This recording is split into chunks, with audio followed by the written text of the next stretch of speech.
On November 24, 1971, Northwest Orient Flight 305 began as a routine 30-minute hop from Portland to Seattle. Among the passengers was a quiet man in a dark suit and a black tie who bought his ticket under the name Dan Cooper. The cabin was filled with holiday travelers. Families and businessmen sat elbow to elbow in the narrow rows, entirely unaware of the man seated near the back. There was nothing to suggest this flight would be any different from thousands of others. The sudden, silent shift from a sleepy commuter route to a hostage situation caught the crew entirely off guard. Shortly after takeoff, Cooper caught the attention of a flight attendant and discreetly handed her a folded note. Thinking it was just a flirtatious phone number, she dropped it in her purse, until Cooper leaned in and told her to look at it. The note stated he had a bomb in his briefcase. He laid out precise terms: $200,000 in negotiable American currency, 4 parachutes, and a refueling truck waiting on the tarmac in Seattle. While most skyjackings at the time were political diversions to Cuba, these specific logistical demands signaled a meticulously planned heist designed for an airborne escape. Flight 305 landed safely at Seattle-Tacoma Airport. Once the plane was on the ground, Cooper allowed all 36 passengers to disembark. While the engines kept running, federal authorities delivered a heavy knapsack full of cash and 4 parachutes to the aircraft.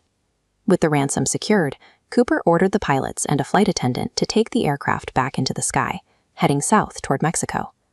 Releasing the passengers removed the immediate public threat, but it left the remaining crew isolated with an armed hijacker thousands of feet in the air. The 727 lifted back into a rainstorm, piercing the pitch-black sky as it flew over the rugged terrain of the Pacific Northwest. Inside, the massive cabin was empty except for Cooper. The plane cruised slowly at 10,000 feet, skimming the freezing storm clouds above the wilderness.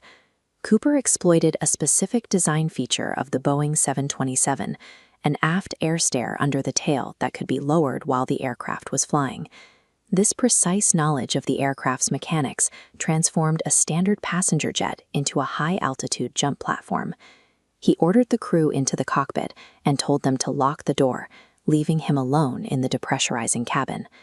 In the rear of the plane, Cooper fought against roaring jet engines and sub-zero wind currents to manually force the heavy stairs open. At approximately 8:13 p.m., he stepped off the ramp into the freezing dark with the money and his parachutes. The control he had maintained over the heist ended the moment his boots left the metal grating. He was now entirely at the mercy of the elements. The FBI launched one of the largest multi-agency manhunts in history across the Washington wilderness. Search teams faced hundreds of square miles of dense forest and freezing seasonal temperatures. Despite combing the area for months, they found no body, no clothing, and no trace of the bulky parachute canopy. The investigation faced a central paradox.